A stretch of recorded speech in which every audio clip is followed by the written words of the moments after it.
Hola, ¿qué tal? Un placer saludaros.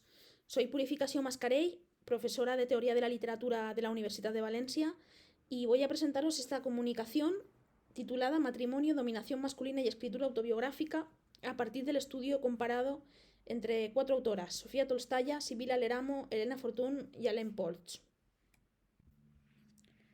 Kay Millett explicó en su más citado que he leído libro Política Sexual, allá por los primeros 70, que lo que ocurre dentro de los hogares, en el ámbito doméstico, en la vida íntima, en la cama de un matrimonio, es también un hecho político, en el sentido de que está tejido con las dinámicas del poder. Y es que para la sociedad patriarcal siempre ha sido una postura provechosa decir aquello de que lo que ocurre dentro de cada casa, en los matrimonios, es algo que solo incumbe a los que comparten techo, algo personal sin relación con lo que ocurre fuera de la puerta. Ahora ya sabemos que el dentro y el fuera del muro del hogar forman parte del mismo sistema.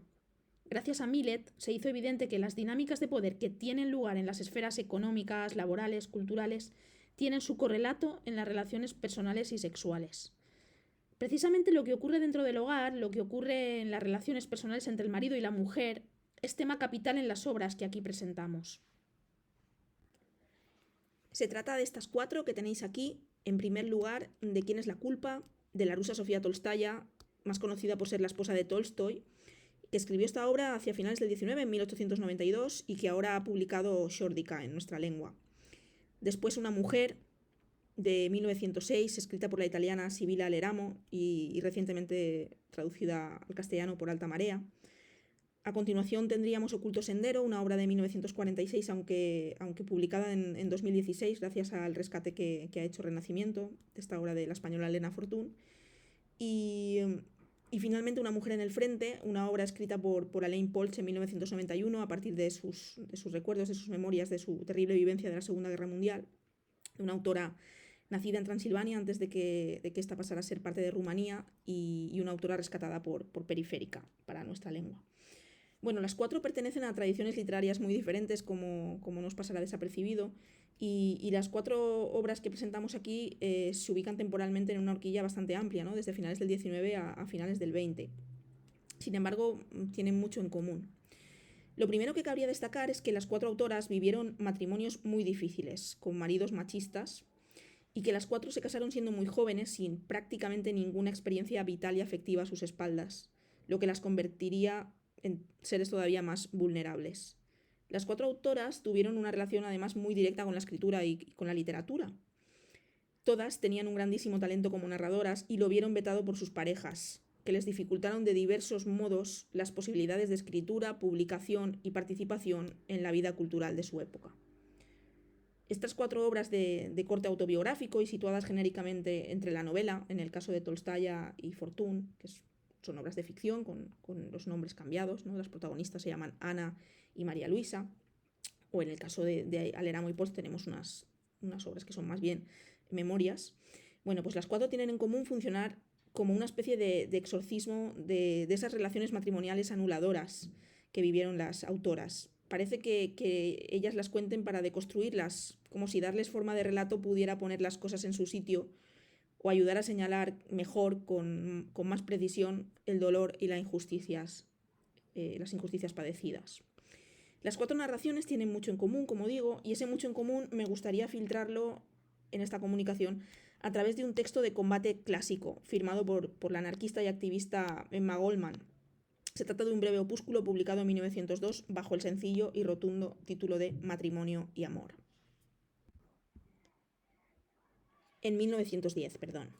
Bueno, pues en este opúsculo Goldman plantea, con su característico lenguaje directo, sin circunloquios ni atenuantes, el sistema de opresión y sometimiento, cercano a la esclavitud en más casos de los que se pueda pensar, que ha funcionado desde antaño para la mujer, destinada a formar parte de esa dupla matrimonial en la cual desempeña el rol de subalterna y de ser dependiente. Si el amor es igualdad, tolerancia y apoyo mutuo, si el amor es alcanzar la felicidad a través de la felicidad del otro, nada más lejos del amor que la institución del matrimonio, nos dice Emma Goldman. Aquí una cita de Emma Goldman. El matrimonio y el amor no tienen nada en común, están tan alejados el uno del otro como los polos, en realidad son antagonistas, porque efectivamente para Goldman amor y matrimonio forman un oxímoron, una contradicción. Bueno, La envidia y los celos, la burla y el desprecio, las amenazas o los enfados sin motivo aparente, la violencia verbal y la violencia física. Muchos son los mecanismos de los que se sirve el varón para perpetuar su posición dominante dentro del matrimonio tradicional, tal como exponen las 4 protagonistas de estas obras. Prácticamente son un abanico de los métodos empleados para controlar a las mujeres y alienarlas dentro de la cárcel matrimonial. Me gustaría mostrar un ejemplo extraído de la obra Una mujer, de Sibila Leramo. Mi marido, no lo sé, no lo recuerdo claramente, solo tengo la sensación fastidiosa de su voz un poco ronca, preparada en todo momento para las quejas y las ofensas, de su ceño fruncido en el que una nueva arruga recta se hacía más profunda en el centro, mientras la ira le acentuaba más los pómulos en la mandíbula. Una hostilidad mal escondida crecía cada vez más fuerte en su interior. Una de las herramientas más empleadas y a la vez más aborrecibles de sometimiento de la mujer dentro del seno del matrimonio es el sexo, como también muestran las 4 obras que nos ocupan. Leamos a Emma Goldman en este sentido. Goldman dice: el alto porcentaje de infelicidad, miseria, angustia y padecimiento físico dentro del matrimonio se debe a la criminal ignorancia femenina de los temas sexuales, alabada desde siempre como una gran virtud. No exagero en absoluto al afirmar que más de un hogar se ha destrozado por este deplorable hecho. En efecto, nuestras protagonistas llegan al matrimonio sin experiencias previas de ningún tipo y sin haber recibido nunca una mínima educación sexual. Esta ignorancia y sus consecuencias físicas y psíquicas se observa bien en los 2 fragmentos que a continuación podéis leer. Este fragmento pertenece a una mujer en el frente y habla de la noche de bodas. ¿Cómo entramos en el piso? ¿Qué me dijo? ¿Me desnudó él o me desnudé yo misma? No puedo recordar nada. Simplemente no tengo recuerdos de la primera noche. Si hemos de creer a Freud, tenía buenos motivos para olvidarla. Me dolió durante días, incluso al sentarme. Tenía sueño y estaba cansada. Por la mañana me sorprendió no haber adivinado que solo debía abrir las piernas. Ahora ya sé que no se debe, solo se suele, pero entonces pensaba que lo que había aprendido la noche anterior era cierto y que no podía ser de otra manera. Vemos aquí esa falta de educación sexual a la que aludíamos antes.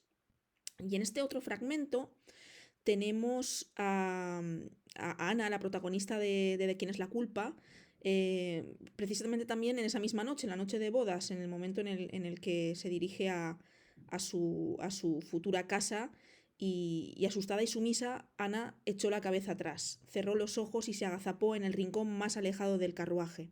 El príncipe, estrechándola entre sus brazos, la besaba con frenesí. Sí, todo esto es lo que tiene que pasar, todo esto, pensó. Mamá me dijo que tengo que consentir y no sorprenderme por nada. Bien, que así sea, pero, Dios mío, qué horrible y qué vergüenza, qué vergüenza. Se ejerció violencia sobre una niña. Ella no estaba preparada para el matrimonio. Quedaron el agotamiento, la depresión, la vergüenza y el miedo. El caso de Sibila Leramo respecto a sus primeras experiencias sexuales todavía es más truculento que las del resto, porque ella se casó con el trabajador de la fábrica de su padre, que siendo ella una chica adolescente y virgen, la forzó y la violó, es decir, se casa con su violador. En el caso de María Luisa, la protagonista de Oculto Sendero, trasunto de Elena Fortún, bueno, pues acostarse con su marido desde la primera vez se convierte en un acto terrible, en un auténtico suplicio, puesto que María Luisa es lesbiana, aunque tardará bastantes años en racionalizarlo y aceptarlo. Otra forma de sometimiento y de dominio masculino dentro de la institución matrimonial, según nos muestran estas 4 obras, consiste en la anulación de las capacidades creativas y del talento de la mujer fuera del hogar, en el ámbito profesional y artístico. En este sentido podemos leer en el texto de Emma Goldman esta frase. La institución del matrimonio convierte a la mujer en un parásito absolutamente dependiente. La incapacita para la lucha por la vida, aniquila su conciencia social, paraliza su imaginación y le impone luego su graciosa protección, que en realidad no es sino una trampa, una parodia del carácter humano. En este sentido, no me resisto a incluir este fragmento perteneciente a Oculto Sendero, en el que se pueden observar las dificultades que tenía la pintora María Luisa para poder desarrollar su trabajo. Debía levantarse muy temprano para trabajar en los tapices que le habían encargado, sin que su marido la viera dentro de una buhardilla, y leemos.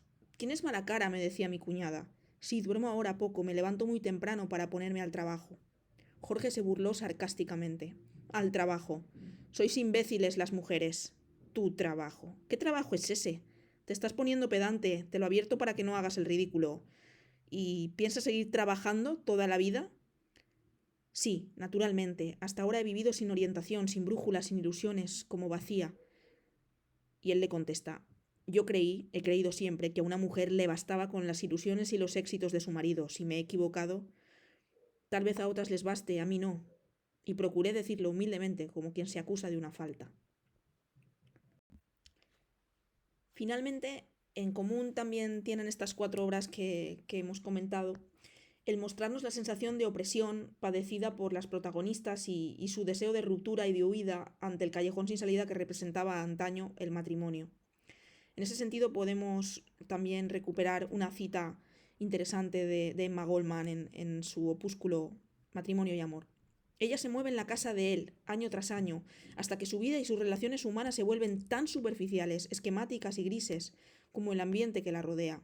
Ella no puede irse, aunque lo desee, no tiene a dónde ir.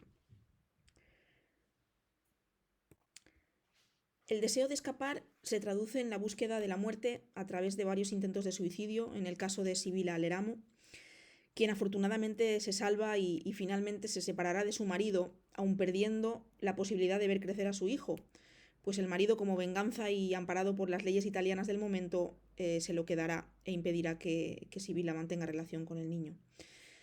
También le separa a Alain Pols y a Janos, su marido, la Segunda Guerra Mundial y todas sus atrocidades, incluidas las terribles violaciones que sufrieron las mujeres de Transilvania a manos de soldados rusos y alemanes, tal como describe Pols.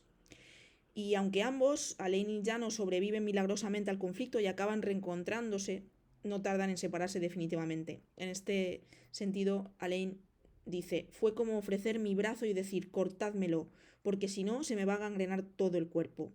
Abandonar a mi marido, fue un alivio. El divorcio es la vía de escape de la pintora María Luisa en Oculto Sendero, que decide emigrar a América para empezar una nueva vida. Solo la protagonista de Sofía Tolstaya, solo Ana, acaba muerta, asesinada a manos de su marido, quien en un ataque de celos le lanza un pesado pisapapeles contra la cabeza. A continuación, piensa, bueno, está bien, es lo que tenía que pasar, y se pone a comer ciruelas en una escena que pone los pelos de punta. El texto más antiguo de los 4, escrito a finales del 19, parece no dispuesto a presentar una posible escapatoria digna para las mujeres casadas. Pero los otros 3, pese al dolor, el miedo y las dudas ante la ruptura, tanto el de Sibila como el de Elena como el de Alain, muestran que las mujeres han recorrido un camino de libertad desde hace décadas, en el cual todavía es necesario que sigamos avanzando. Muchas gracias por vuestra atención y espero que os haya interesado tanto la vida de estas 4 autoras como sus 4 maravillosas obras. Saludos.